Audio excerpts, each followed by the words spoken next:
స్వాగతం బులెటిన్లో ముందుగా హెడ్లైన్స్. తెలంగాణ భవన్లో ఎమ్మెల్సీ దాసోజు శ్రవణ్ కుమార్ మీడియాతో మాట్లాడారు.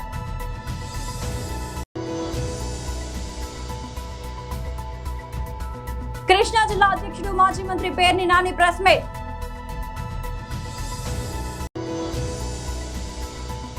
ఉద్యోగుల దశాబ్దాల కలను నెరవేర్చిన కూటమి ప్రభుత్వం. మాజీ ఎమ్మెల్సీ ఏఎస్ రామకృష్ణ మీడియా సమావేశం.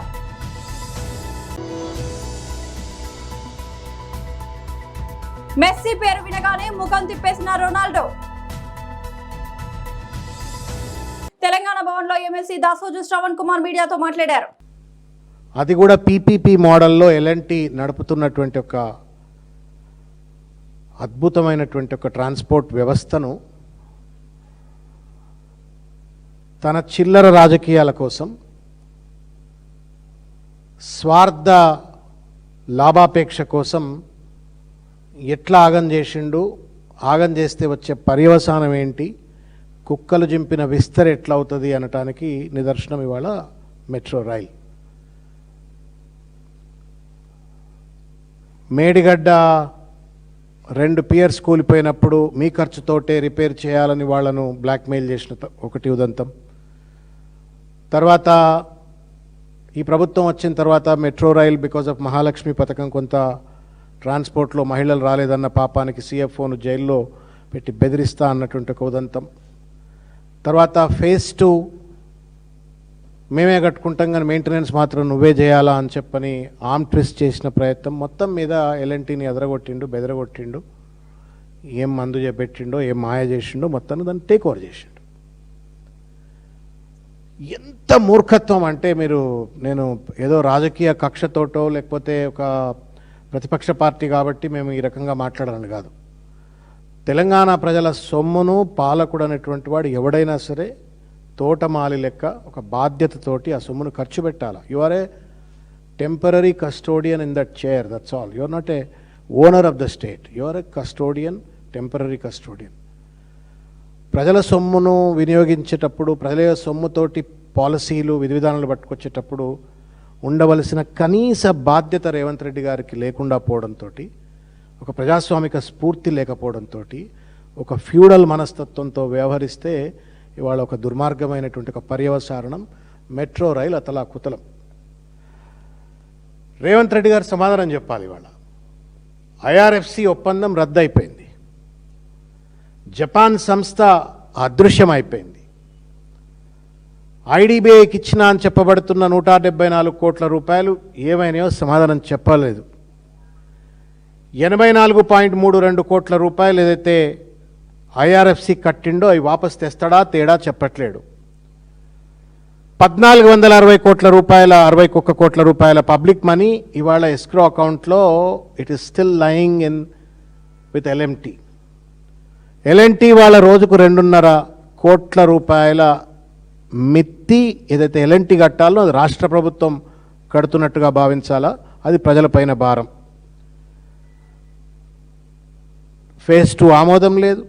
విమానాశ్రయం వరకున్న కేటీఆర్ గారు, కేసీఆర్ గారు వేసిన ఫౌండేషన్ రద్దు చేసిండ్రు.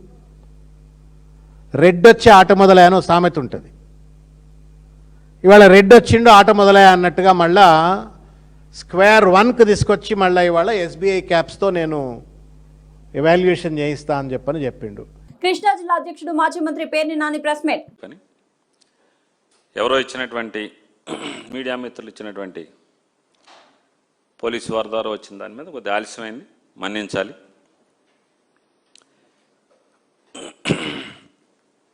ఇవాళ విజయవాడ నగర పోలీసుల యొక్క తీరుతో అసలు నారా చంద్రబాబు నాయుడు గారి యొక్క ఎర్రబుక్కు పరిపాలనలో పోలీస్ వ్యవస్థ ఎంత భ్రష్టు పట్టిపోయిందో ఆంధ్రప్రదేశ్ రాష్ట్రమే కాదు యావత్ ప్రపంచం కళ్ళకి కట్టినట్టుగా కనపడుతుంది. ఇవాళ రాష్ట్ర రాజధాని ఆంధ్రప్రదేశ్ రాష్ట్ర రాజధాని లేనటువంటి ఆంధ్రప్రదేశ్ రాష్ట్రానికి రాజధానిగా పిలువబడుతున్నటువంటి విజయవాడ మహానగరంలో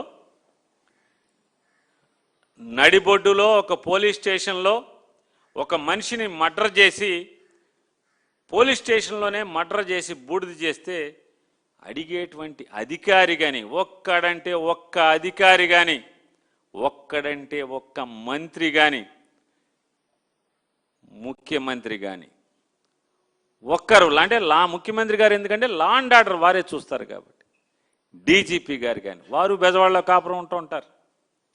ఎవరు ఒక్కరంటే ఒక్కరు కూడా పట్టించుకోపోవటం.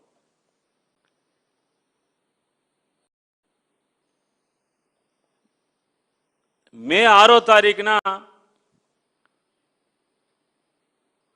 పోలీసులు వచ్చే ఈరోజు లాకప్ డెత్కి, కస్టోడియల్ డెత్కి గురైనటువంటి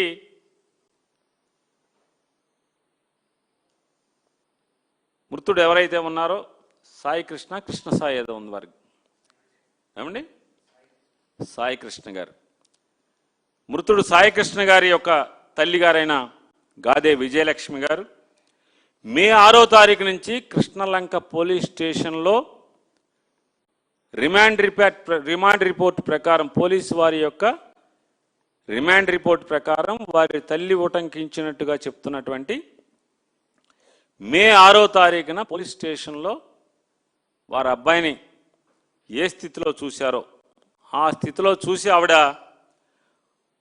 ఏడుస్తూ, ఆ రోజు ఆవిడ ప్రారంభించినటువంటి రోదన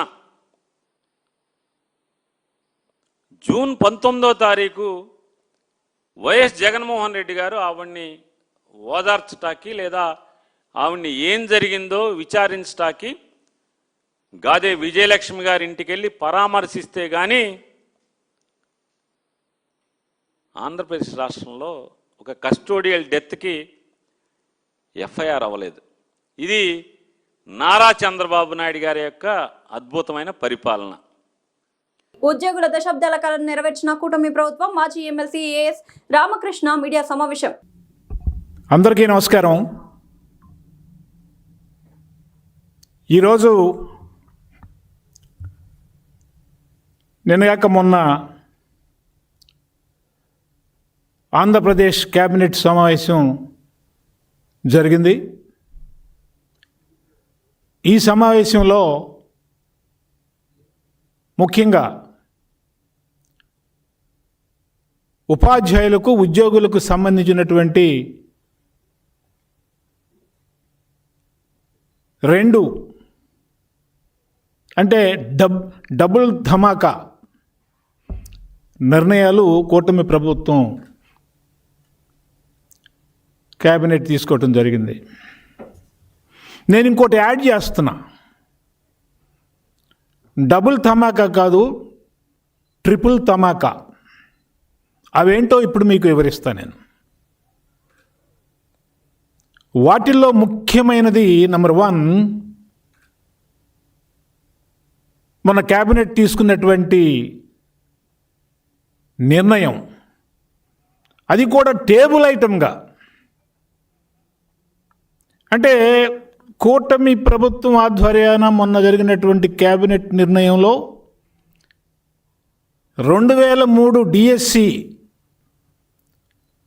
ఉపాధ్యాయులకు ఎంత ప్రాధాన్యత ఇచ్చారు అనే అంశానికి, ముఖ్యంగా డిఎస్సి 2003 ఉపాధ్యాయులు తెలుసుకోవాలనే ఉద్దేశంతో నేను ఈ విషయాన్ని చెప్తా ఉన్నా. టేబుల్ ఐటమ్గా తీసుకున్నారు. 2003 DSC notification 13/11/2003 Telugu Desam party Chandrababu Naidu గారు ముఖ్యమంత్రిగా ఉండగా ఇచ్చినటువంటి నోటిఫికేషనే అది. ఈ ఎగ్జామ్స్ ఏప్రిల్ 4, 5, 6న 2004న నిర్వహించడం జరిగింది. రిజల్ట్స్ ఎప్పుడు వచ్చినాయి? జూన్ 12, 2004న వచ్చినాయి రిజల్ట్స్. 2003 డిఎస్సి నోటిఫికేషన్ వచ్చినప్పుడు ముఖ్యమంత్రిగా ఉన్నది నారా చంద్రబాబు నాయుడు గారు. దాని యొక్క ఫలితాలు వచ్చినప్పుడు ముఖ్యమంత్రిగా ఉన్నది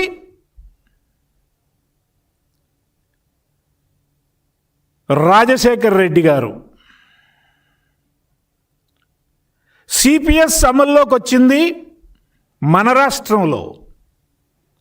ఫుట్బాల్ ప్రపంచ కప్ లో మరోసారి మెస్సీ రొనాల్డో చర్చ తెరపైకి వచ్చింది. అయితే ఈసారి గోల్స్ వల్ల కాదు, మ్యాచ్ తర్వాత మీడియా సమావేశంలో జరిగిన ఓ చిన్న ఘటన వల్ల మెస్సీ గురించి వరుసగా ప్రశ్నలు రావడంతో పోర్చుగల్ స్టార్ క్రిస్టియానో రొనాల్డో అసహనం వ్యక్తం చేశాడు. కొన్ని ప్రశ్నలను పూర్తిగా పట్టించుకోకుండా వదిలేయడం ఇప్పుడు సోషల్ మీడియాలో వైరల్ గా మారింది. ఉజ్బెకిస్తాన్తో మంగళవారం జరిగిన మ్యాచ్లో పోర్చుగల్ చెలరేగింది. ప్రత్యర్థిపై 5-0తో ఘన విజయం సాధించింది. ఈ మ్యాచ్లో రొనాల్డో 2 గోల్స్ చేసి జట్టు విజయానికి బాటలు వేశాడు. తొలి మ్యాచ్లో గోల్ చేయలేకపోయినా అతడు ఈసారి తన మార్కు చూపించాడు. మ్యాచ్ ముగిసిన తర్వాత మీడియాతో మాట్లాడేందుకు వచ్చిన రొనాల్డోను ఎక్కువగా మెస్సీ గురించి ప్రశ్నలు చుట్టుముట్టాయి. ఓ విలేకరి మెస్సీ ప్రదర్శన గురించి ప్రశ్న అడగడం ప్రారంభించగానే రొనాల్డో వెంటనే మరోవైపు తిరిగాడు. ఆ ప్రశ్నను కొనసాగించనివ్వకుండా మరో రిపోర్టర్ను మాట్లాడమన్నాడు. దీంతో అక్కడ ఉన్న వారంతో ఒక్కసారిగా ఆశ్చర్యపోయారు. దీనికి సంబంధించిన వీడియో సోషల్ మీడియాలో వైరల్ గా మారింది. రాష్ట్ర ప్రభుత్వం ఇచ్చిన హామీల మేరకు ఇల్లు లేని పేదలకు 100 గజాల స్థలం మంజూరు చేస్తానని చెప్పి ఇప్పటి వరకు సీఎం రేవంత్ రెడ్డి హామీ ఇచ్చి మర్చారని ఎంపీ ఆర్ కృష్ణయ్య ధ్వజమెత్తారు. హైదరాబాద్ ఇందిరా పార్క్ వద్ద భారీ ధర్నాలో ముఖ్య అతిథిగా పాల్గొని వారు మాట్లాడారు. గతంలో కొంతమందికి ఇల్లు పట్టాలు మంజూరు చేసి ఇప్పటి వరకు ఇవ్వకపోవడం సిగ్గుచేటన్నారు. రంగారెడ్డి జిల్లా మోయినాబాద్ మండల హిమాయత్ నగర్ గ్రామంలో సర్వే నెంబర్ 151 ప్రభుత్వ భూములో 60 గజాల ఇళ్ల పట్టాలను అప్పటి కాంగ్రెస్ ప్రభుత్వం ఇచ్చిందని గుర్తు చేశారు. కానీ ఇప్పుడు భూముల రేట్లు పెరగడంతో ప్రభుత్వం వెనక్కు తీసుకునే ప్రయత్నం చేస్తుందని ఆరోపించారు. ప్రజా పరిపాలన అంటూ ప్రజలను దోపిడీ చేయడమే తప్ప ప్రజల క్షేమాలను పక్కన పెట్టారని దుయ్యబట్టారు. హైదరాబాద్ మహానగరంలో 6 లక్షల మంది పేద ప్రజలు బీసీ, ఎస్సీ, ఎస్టీ, మైనార్టీ వర్గాలకు చెందిన వారు అద్దెలు చెల్లించలేక బ్రతుకు భారమే జీవిస్తున్నారని ఆవేదన వ్యక్తం చేశారు. ఇప్పటికైనా రాష్ట్ర ప్రభుత్వం చొరవ తీసుకొని ఇచ్చిన హామీల మేరకు పేద ప్రజలకు 100 గజాల స్థలాన్ని కేటాయించి ఇవ్వాలని రాష్ట్ర ప్రభుత్వానికి ఆర్ కృష్ణయ్య విజ్ఞప్తి చేశారు. గట్కేశ్వర మండలంలో 1500 మందికి పట్టాలు ఇచ్చారు. స్థలాలు చూపెట్టమంటే స్థలాలు ఉన్నాయి, స్థలం ఉంది, భూమి ఉంది, అంతుంది. కోర్టు కేసు ఉందని ఇన్ని రోజులు చెప్పారు. ఈరోజు 2 స్థలాల్లో కోర్టు కేసులు పోయినాయి. ఆ కోర్టు కేసులు పోయినాయి కాబట్టి ఆ స్థలాలు వెంటనే వీరికి పొజిషన్ ఇస్తే మీరు ఇల్లు కట్టిస్తారా, కట్టేయకున్నా సరే మేము కట్టుకుంటాం. ఆ స్థలాలు మాకు కేటాయించిన స్థలాలు మాకు ఇవ్వాలని చెప్పి ఈరోజు పేదవాళ్ళందరూ కూడా డిమాండ్ చేస్తున్నారు. అదేవిధంగా రంగారెడ్డి జిల్లా అయ్యత్ నగర్ మండల్ 39 అబ్దుల్లాపూర్ మండల్ లోపల ఆడ 2000 మందికి ఇళ్ల పట్టాలు ఇచ్చారు. 1800 మంది ఇల్లు కట్టుకున్నారు.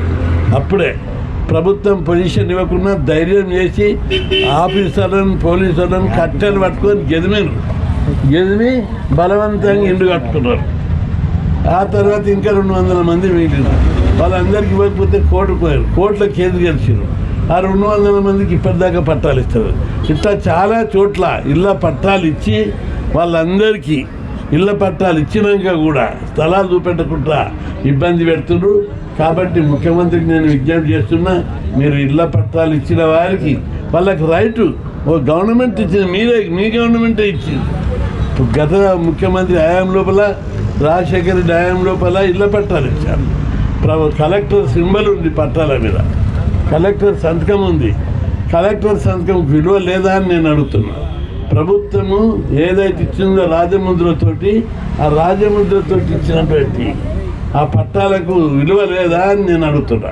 అందుకే ఆ పట్టాలకు వెంటనే స్థలాలు ఇచ్చి వాళ్ళు ఏం అడుగుతున్నారు, 60 గజాల జాగా అడుగుతున్నారు. మీలాగా ఎకరాలకు ఎకరాలు ఫామ్ హౌజులు, బంజారా హిల్స్, జూబ్లీస్ కబ్జాలు పెట్టి 100 ఎకరాలు పెట్టి 1000 కోట్ల రూపాయలు సంపాదించాలని అడుగుతున్నారు.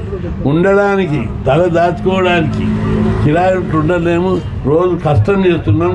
మాకు మా పిల్లల కోసం తల దాచుకోవడానికి 60 గజాల జాగమని అడుగుతున్నాం. ముఖ్యమంత్రి గారు వెంటనే స్పందించాలి. రెవెన్యూ మంత్రి గారు వెంటనే స్పందించి ఇప్పటికే రెవెన్యూ మంత్రికి, ముఖ్యమంత్రికి 2 సార్లు విజ్ఞప్తి చేయడం జరిగింది.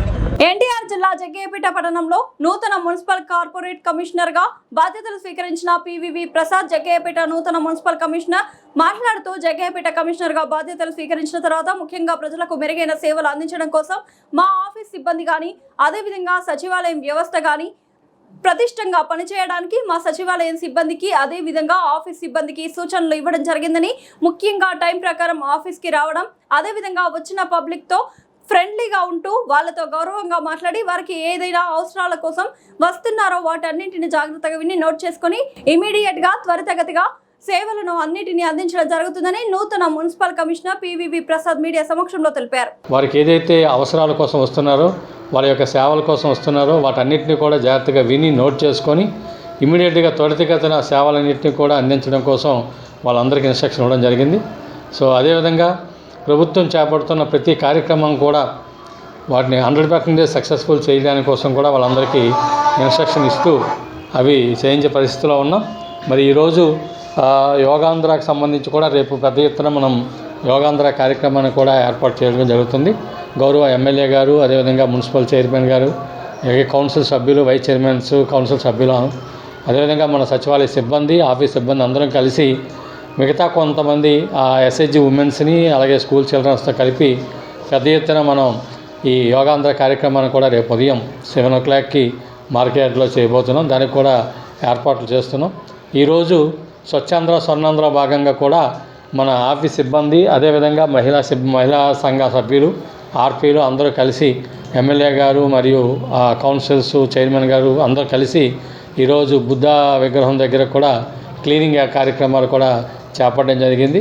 సో ఇక ప్రజలకి మనం అవగాహన కల్పించడానికి కూడా పెద్ద ఎత్తున ఈ శానిటేషన్లో కానీ మనం ముందడుగు వేయాల్సిన అవసరం ఉంది. ఖచ్చితంగా శానిటేషన్ సెక్రటరీలు, అదేవిధంగా పబ్లిక్ అని అందరినీ కలిసి ఈ జగ్గయ్యపేట టౌన్ని శానిటేషన్ పరంగా మెరుగుపరచడానికి మేము రాబోయే రోజుల్లో ప్రణాళికలు తయారు చేస్తున్నాం. కొద్దిగా పుష్ కార్డ్స్ కూడా నిన్ననే మనం ఇవ్వడం జరిగింది. అదేవిధంగా మనకి ఎలక్ట్రికల్ ఆటోలు కూడా వచ్చిన తర్వాత వాటన్నిటిని ఉపయోగించుకొని శానిటేషన్లో కూడా మెరుగైన సౌకర్యాలని మెరుగైనవంతంగా దాన్ని చేయడానికి కూడా ప్రయత్నం చేస్తాం.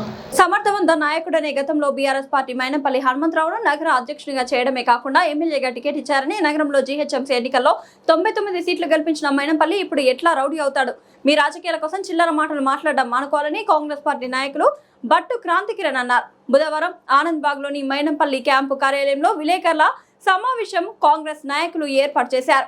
ఈ సందర్భంగా వారు మాట్లాడుతూ గత 4 రోజుల క్రితం మైనంపల్లి హనుమంతరావు సెక్రటేరియట్ నిర్మాణంలో దళిత బంధు అందించడంలో ఈ రేస్ వంటి కార్యక్రమాల్లో జరిగిన అక్రమాల గురించి మాట్లాడితే బీఆర్ఎస్ నాయకులు క్రిషాంక్, ఎమ్మెల్యే వివేకానందలు సిగ్గు లేకుండా మాట్లాడడం సరికాదని, మైనంపల్లి హనుమంతరావు వద్ద వారి అవసరాల కోసం, వారి పదవుల కోసం పాకులాడిన నాయకులు మైనంపల్లిపై మాట్లాడడం వారి దిగజారుడుతనానికి నిదర్శనం అని తెలిపారు. టీఆర్ఎస్ పార్టీలో గత 25 ఏళ్ల నుంచి ఉన్న పార్టీని నేను నా కుటుంబం గత 4-5 రోజుల నుంచి చూస్తున్నాం ఏం జరుగుతుంది సోషల్ మీడియాలో కానీ మీడియాలో కానీ. కేటీఆర్ మల్కాజ్గిరి జనరల్ బాడీ మీటింగ్లో, ఎస్ఐఆర్ మీటింగ్లో ఏదో పిచ్చి కూతలు కూసింది. దానికి దీటైన జవాబే మా నాయకుడు మైనంపల్లి హనుమంతరావు గారు ఇచ్చారు. ఏం చెప్పారు? సెక్రటేరియట్ భవన్ నిర్మాణంలో భాగంగా 288 కోట్ల రూపాయలు దుర్వినియోగం చేసి టెండర్ లేకుండా వర్కులు ఇచ్చారని చెప్పారు. మళ్ళీ ఈ ఫోర్స్ ఏదైతే ఈ రేస్ ఉందో దాని విషయంలో 55 కోట్ల విషయంలో మాట్లాడి, మళ్ళీ దళిత బంధు ఎవరెవరికి అందిన గురించి మాట్లాడి, మళ్ళీ న్యాయవాదులైన వామన్ రావు కుటుంబం హత్యల గురించి మాట్లాడి, ఇసుక మాఫియా గురించి మాట్లాడిండు, మళ్ళీ ఫోన్ ట్యాపింగ్ గురించి మాట్లాడిండు. జనవాడ ఫామ్ హౌస్లో డాలాపై నిర్మాణం చేసిన కేటీఆర్ ఫామ్ హౌస్ గురించి మాట్లాడి, దానికి తోడుగా అనేక విషయాలు ఏ 10 సంవత్సరాలు అయితే అక్రమాలు, అన్యాయాలు, ఫ్రాడ్లు జరిగిందో, ఏ స్కామ్లు అయితే జరిగిందో, స్కీమ్ల పేరు మీద స్కామ్లు ఏదైతే జరిగిందో దాని మీద మాట్లాడడం జరిగింది.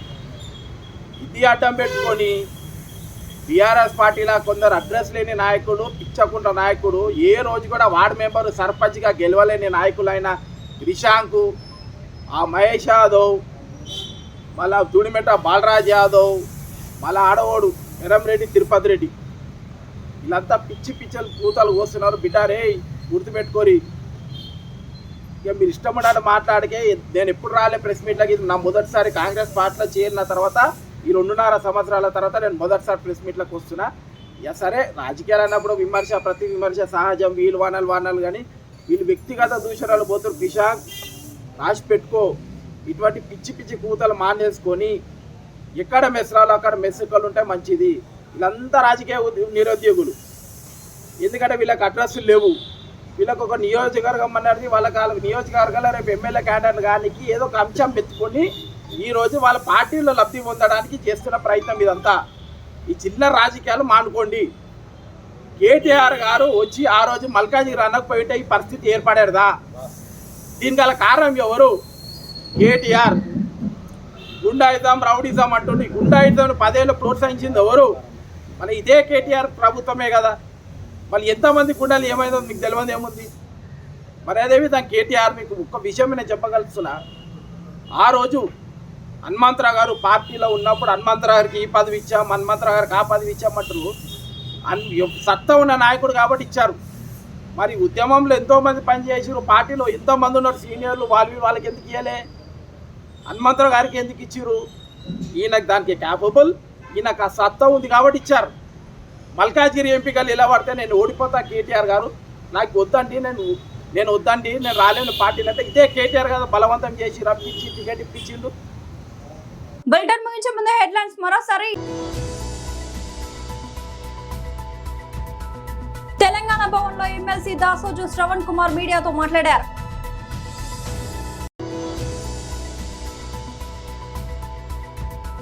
కృష్ణా జిల్లా అధ్యక్షుడు మాజీ మంత్రి Perni Nani press meet.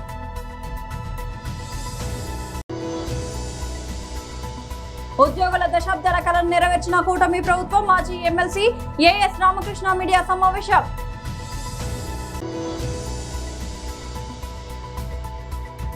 Messy పేరు వినగానే ముఖం తిప్పేసిన రొనాల్డో. ఇది వాటి బులెటిన్ అప్డేట్. మరొక బులెటిన్ మళ్ళీ కలుద్దాం. అంతవరకు సెలవు.